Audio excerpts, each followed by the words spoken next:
students, welcome to our YouTube channel Commerce with Kanojia ma'am. So students, our today's topic is SEBI guideline for issue of shares कि अगर आपने share issue करने हैं तो SEBI की क्या क्या गाइडलाइंस जो है जो आपको फॉलो करनी पड़ेगी। तो देखिए स्टूडेंट्स, चलिए without getting late we will start up today's topic SEBI guideline for issue of shares. तो चलिए स्टूडेंट्स देखते हैं। देखिए, a draft prospectus is to be filed with SEBI by the company, यानी कि एक जो प्रोस्पेक्टस है उसका एक ड्राफ्ट आपको सबसे पहले SEBI के पास फाइल्ड करना पड़ेगा, which intends to issue of shares. ठीक है, मतलब इशू ऑफ शेयर्स इंटेंड करता है वो। Draft prospectus shall be vetted by SEBI to ensure adequate disclosure, यानी जो ड्राफ्ट जो प्रोस्पेक्टस आपने जमा कराया है SEBI उसको वेटेड करेगी, वेटेड मतलब निरीक्षण करेगी उसका, और फिर उसके बाद जो एडिक्वेट डिस्क्लोजर हैं वो इंश्योर करेगी। ठीक है। Second, no company can make any public issue of shares unless it has completed the formalities regarding listing of shares in at least one stock exchange having nationwide trading terminals। कोई भी company public can make any public issue of shares, कोई भी company public issue of shares नहीं कर सकती जब तक it has completed the formalities, जब तक वो सारी फॉर्मेलिटीज़ पूरी नहीं कर लेती regarding listing of shares in at least one exchange, यानी कि कोई भी कंपनी जब तक वो कोई भी एक नेशन वाइड स्टॉक एक्सचेंज में अपने शेयर्स की लिस्टिंग नहीं करवा लेती तब तक कोई पब्लिक इशू नहीं कर सकती स्टॉक एक्सचेंज में। यानी कि शेयर इशू करने के लिए कोई नेशन वाइड स्टॉक एक्सचेंज में अपने शेयर्स को लिस्टिंग कराना बहुत ज़रूरी है। ठीक है, अगर नहीं कराया है तो वो पब्लिक इशू नहीं कर सकते। ठीक है, आगे देखिए। Third, in case of public issue of shares, promoters' contribution should be at least 20% of post issue capital। देखिए, कोई भी पब्लिक इशू होता है शेयर्स में, उसमें प्रोमोटर्स का जो कंट्रीब्यूशन होना चाहिए ना वो कम से कम 20% होना चाहिए पोस्ट इशू कैपिटल का। ठीक है, कम से कम 20% प्रोमोटर्स का कंट्रीब्यूशन होना चाहिए। ठीक है। फोर्थ देखिए, minimum application money is to be paid along with the application form shall not be less than 25% of issued price, यानी कि जो भी आप मनी सबमिट कराते हो तो एप्लीकेशन मनी के साथ जो भी मिनिमम जो पैसा आप सबमिट कराओगे वो 25% ऑफ इशूड प्राइस तो होना ही चाहिए, मतलब उससे कम नहीं होना चाहिए। ठीक है। Fifth, the company is not allowed to retain the amount of over subscription. The company cannot issue more share than offered। देखिए, मान लो एक पर्सन ने एप्लीकेशन जो मनी भेजी है वो 500 शेयर्स के लिए भेजी है, लेकिन उसको अलॉट हुए हैं सिर्फ 300 शेयर्स। ठीक है, तो 200 शेयर्स है, उसका जो अमाउंट एक्स्ट्रा भेजा होगा उन्होंने एप्लीकेशन मनी के टाइम, तो ओवर सब्सक्रिप्शन के टाइम अगर कोई अमाउंट बचता है तो वो कंपनी को वापस करना पड़ेगा। ये नहीं कह सकते हम कि मोर देन शेयर, जितने ऑफ़र किए हैं 300 शेयर उसे ऑफ़र किए गए हैं, 300 से ज़्यादा शेयर उसको हम नहीं दे सकते। सपोज ये एग्जांपल समझाती हूँ, 500 शेयर के लिए हमने एप्लीकेशन मनी भेजी, ये लगा लो 50,000 रुपये भेजी, यानी 100 रुपये का एक शेयर हो गया। ठीक है, 100 रुपया each.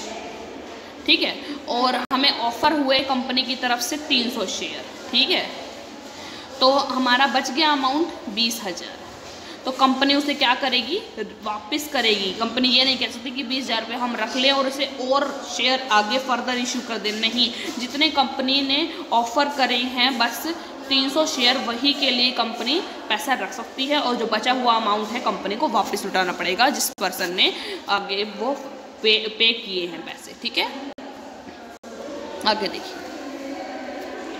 6, the excess subscription money is to be refunded within 15 days of the closure of the public issue of shares. public of share of issue जिस दिन क्लोज डे होगा ना उसके 15 दिन के अंदर आपको जो भी एक्सेस सब्सक्रिप्शन मनी थी वो उस पर्सन को, जो भी शेयर होल्डर्स थे जिन्होंने दिए थे पैसे, जो भी इन्वेस्टर्स थे, उनको वापस लौटाने पड़ेंगे. The failure to do so would attract penal interest at the rate 15% on the expiry of 15 days. अगर 15 दिनों के अंदर आपने एक्सेस पैसे जो सब्सक्रिप्शन मनी थी वो लौटाई नहीं तो 15% की दर से, पर एनम की दर से आपको इंटरेस्ट भी साथ में चुकाना पड़ेगा आपको. ठीक है. 7 देखिए, unlisted companies which are continuously earning profits for last 3 years are free to determine the offer price, issue price of their share. यानी देखिए अनलिस्टेड कंपनी है, लिस्टेड नहीं है. ठीक है.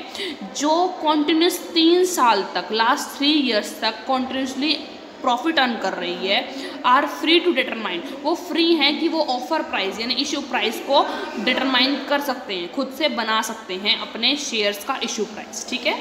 आगे देखिए 8th, application for new issue should also be made available through internet. कि देखिए न्यू इशू होनी है कोई, ठीक है, वो उसके लिए एप्लीकेशन है ना जो अवेलेबल होना चाहिए इंटरनेट पर, along with conventional printed application form, और उसका conventional application form printed form में होना चाहिए. Now investors can apply for shares online also. अब आज के टाइम में जो क्या है, इन्वेस्टर्स ऑनलाइन भी शेयर्स की ऐप के लिए अप्लाई कर सकते हैं. It has been made mandatory for the companies to issue IPOs, initial public offering of 10 crore और above in electronic form through nation wide network of stock exchange. Nation wide network of stock exchange के द्वारा ये जो mandatory हो गया है company के लिए कि वो इनिशियल पब्लिक ऑफरिंग जो IPO है वो 10 करोड़ और उससे अबव तक इलेक्ट्रिक फॉर्म में क्या कर सकते हैं, इशू कर सकते हैं. ठीक है. अब ये देखिए 9th, subscription for public issue shall be kept open for at least 3 working days and maximum 10 working days. देखिए जब आप पब्लिक इशू करते हो तो उसका सब्सक्रिप्शन मतलब कितने दिनों तक लोग उसके लिए सब्सक्राइब कर सकते हैं, उसको आप कम से कम 3 वर्किंग डेज तक ओपन रखेंगे एंड मैक्सिमम 10 वर्किंग डेज तक ओपन रखेंगे, उससे ज़्यादा नहीं. कम से कम रखना है तो 3 दिन तक और ज़्यादा से ज़्यादा रखना है तो 10 दिन तक रख सकते हैं, उससे ज़्यादा नहीं रख सकते आप. ठीक है. Open subscription. आगे देखिए the offer period of equity linked savings scheme has been brought down from 45 days to 15 days. पहले जो इक्विटी लिंक्ड सेविंग्स स्कीम थी उसका जो पीरियड था ना, टाइम पीरियड, वो 45 दिन था, अब वो घटाकर 15 डेज कर दिया गया है. The scheme will be open for investor for 15 days only. तो पहले 45 दिन तक थी, अब 15 दिन तक इन्वेस्टर्स के लिए ओपन होती है वो स्कीम. ठीक है. 11 देखिए, the advertisement issued for public issue of shares must provide truthful facts and should also mention risk factor associated with the company and the market. देखिए अगर आप पब्लिक इशू के लिए शेयर्स का इशू कर रहे हो, पब्लिक इशू कर रहे हो और उसके लिए एडवर्टीजमेंट दे रहे हो तो उसके अंदर आपको सारे जो फैक्ट्स बताने हैं ट्रू बताने हैं, गलती कुछ भी आपको छिपाना नहीं है. और कंपनी में इन्वेस्ट करने के लिए कौन कौन से रिस्क फैक्टर हैं वो भी आपको ओपनली बताने हैं, डिस्क्लोज करने हैं. Technical and complex language should not be used in advertisement. इस एडवर्टीजमेंट में आप टेक्निकल लैंग्वेज नहीं यूज़ कर सकते, ताकि भाई टेक्निकल लैंग्वेज ऐसी लैंग्वेज होती है हर पर्सन को नहीं समझ में आती, नॉर्मल पब्लिक को वो चीज़ समझ में नहीं आती, तो इन्वेस्टर्स के लिए थोड़ा कॉम्प्लिकेटेड हो जाएगा. तो टेक्निकल और कॉम्प्लेक्स लैंग्वेज आपने एडवर्टीजमेंट के अंदर नहीं यूज़ करनी. ठीक है. नॉर्मल लैंग्वेज यूज़ करनी है ताकि सबको ईजिली समझ में आ सके. 12 देखिए, the shares can not be issued for a denomination of fraction of rupee. जो शेयर है वो फ्रैक्शन ऑफ रुपीज़ के अंदर क्या आप इशू नहीं कर सकते. फ्रैक्शन ऑफ रुपीज़ मतलब कि 12.5 ऐसा पॉइंटों में नहीं करना, अपने प्रॉपर रुपीज़ में करना है. ठीक है. आगे देखिए,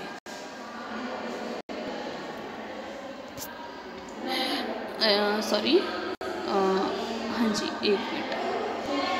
ये देखिए, the lead managers have to file compliance report to the SEBI within 45 days of the closure of the issue।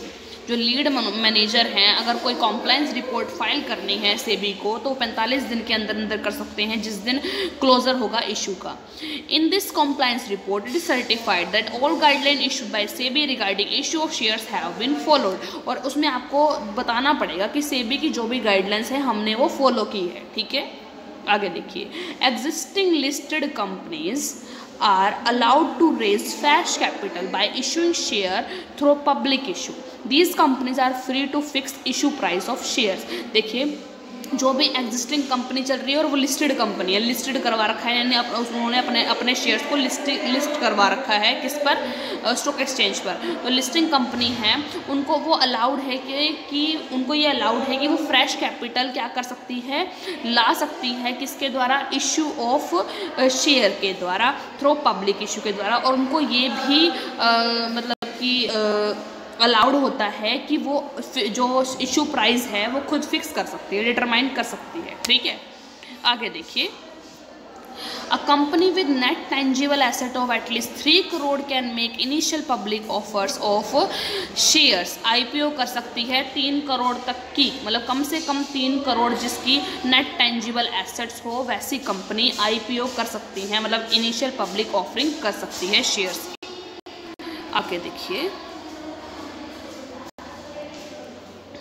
minimum 35% of net offer of the public shall be available for issue to retail individual investors। भाई देखिए जितना भी आपने public को offer किया है उसको 35% है, मिनिमम 35% आप किसको दे सकते हो, रिटेल इंडिविजुअल इन्वेस्टर्स को दे सकते हो। In December 2010 maximum limit of investment for retail individual investors in public issue of share is raised from 1 lakh to 2 lakh पर इशू में 1 लाख टू 2 लाख इंक्रीज कर दिया गया है। SEBI has allowed companies to offer shares to retail investors at a rate lower than the normal issue. SEBI ने allow किया है company को to offer shares to retail investors कि वो ऑफर कर सकते हैं शेयर्स रिटेल इन्वेस्टर्स को at a rate lower than the normal issue of price. कौन सी रेट पर, नॉर्मल इशू प्राइस की रेट से लोअर का रेट। ठीक है, SEBI has directed all companies issuing shares to introduce a specific allocation of 5% of mutual fund। SEBI directed all companies, और company को डायरेक्ट करती है issuing share to introduce a specific allocation कि वो share issue करे, introduce a specific allocation of 5% for mutual funds कि वो allocation करे 5% कम से कम म्यूचुअल फंड्स के अंदर। ठीक है, आगे, SEBI has directed all companies going for initial public offer to get their issues graded from authorized rating agency। SEBI ने डायरेक्ट करती है ऑल कंपनीज को कि वो इनिशियल पब्लिक ऑफर में जाए, मतलब आईपीओ करे, इशू करे offer to get their issue graded, ताकि वो अपने जो इश्यूज़ हैं, जो इशू यानी कि जो भी आप शेयर इशू कर रहे हैं उसको ग्रेड करवा सकें ऑथराइज रेटिंग एजेंसी से। ठीक है, all companies going for initial purvey to get their issued graded from the authorized rating agency। उनको रेटिंग एजेंसी से अच्छे रेट मिलेंगे तो उसके अकॉर्डिंग वो ज़्यादा से ज़्यादा लोग इन्वेस्ट करेंगे उसके अंदर। ठीक है, आगे देखिए, a supplementary process of applying for public issue of security named application supported by blocked amount has been started. एक supplementary process applying for public issue of security.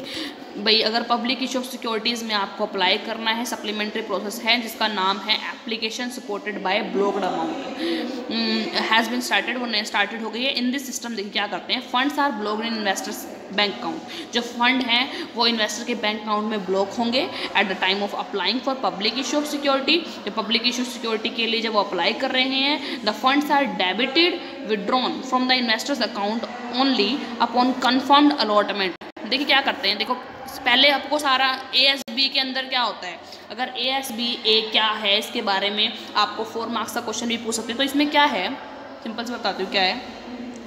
अगर अपन ने मान लो मैं इन्वेस्टर्स हूँ, ठीक है, इन्वेस्टर हूँ मैं 500 शेयर्स के लिए इन्वेस्ट करना चाहता हूँ, ठीक है, किसी कंपनी में। तो मैं जितना अमाउंट मिनिमम 25% देना होता है ना, तो उसका 25% मैंने दे दिया, कितना भी बनता है, मान लो 20,000 रुपये मैंने अपने इन्वेस्टर के अकाउंट में रख देते हैं, इसके अंदर इन्वेस्टर के अकाउंट में ये पैसे ब्लॉक कर दिए, ठीक है, कर दिए।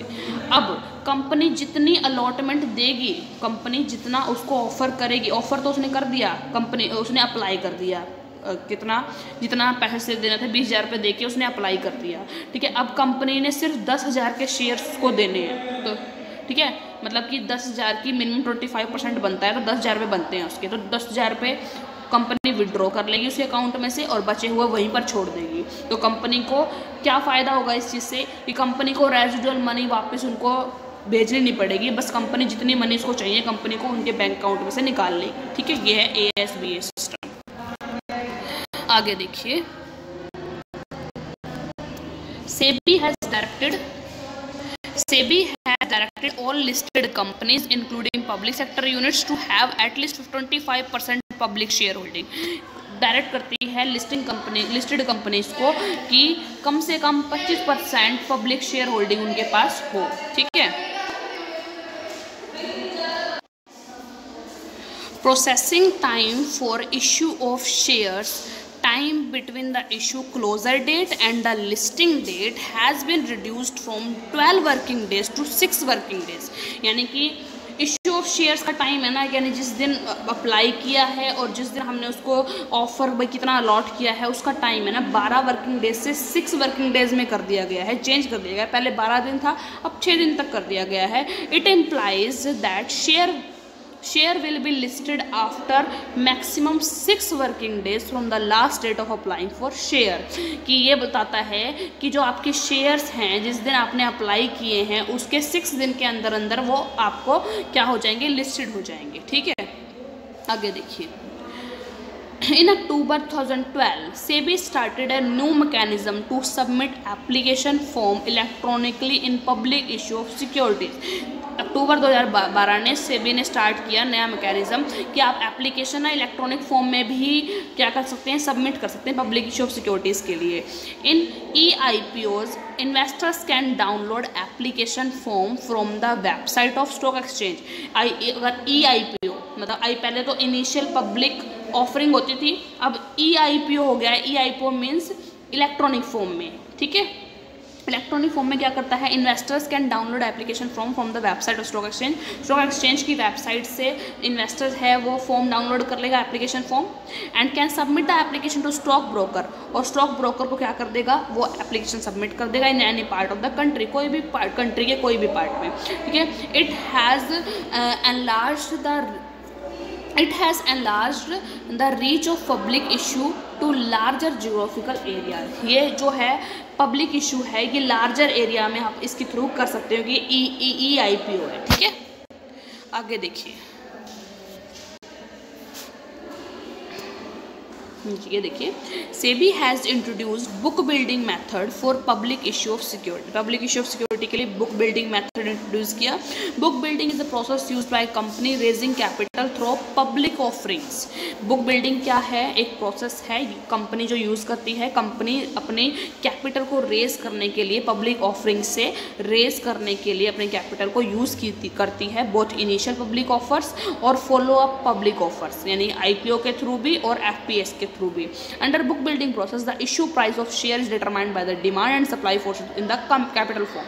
कैपिटल मार्केट में जो डिमांड और सप्लाई का जो एक सिस्टम है उसके थ्रू क्या करा जाता है, इशू प्राइस को सेटल किया जाता है कि इशू प्राइस कितना होगा, डिटरमाइन किया जाता है उसको, ठीक है। Bids are invited from the investors who place their bids at different prices. और इसमें क्या किया जाता है, बिड्स इन्वाइट करते हैं, बिड्स मतलब बोली लगाना, इन्वेस्टर्स पे बोली लगाते हैं डिफरेंट प्राइसेस पे कि मेरा ये प्राइस, मेरा ये प्राइस, मेरा ये प्राइस, ठीक है। 20% price band, price range is offered by the issuing company. 20% का जो प्राइस बैंड है कंपनी की, जो इशूइंग कंपनी है वो ऑफर किया जाता है। The investors can make bid with in this specified price range. एक प्राइस रेंज बना दी जाती है 20% तक की, और जो इन्वेस्टर्स है वो बिड करता है इस जो रेंज बना रखी होती है उसके अंदर, ठीक है। The issuing company determine the final issue price after closure of bidding. और फिर जो इशूइंग कंपनी है फिर वो लास्ट में जब बिडिंग खत्म हो जाती है फिर उसके बाद फाइनल इशू प्राइस निकालती है कि अब इसका इशू प्राइस क्या बना है, ठीक है।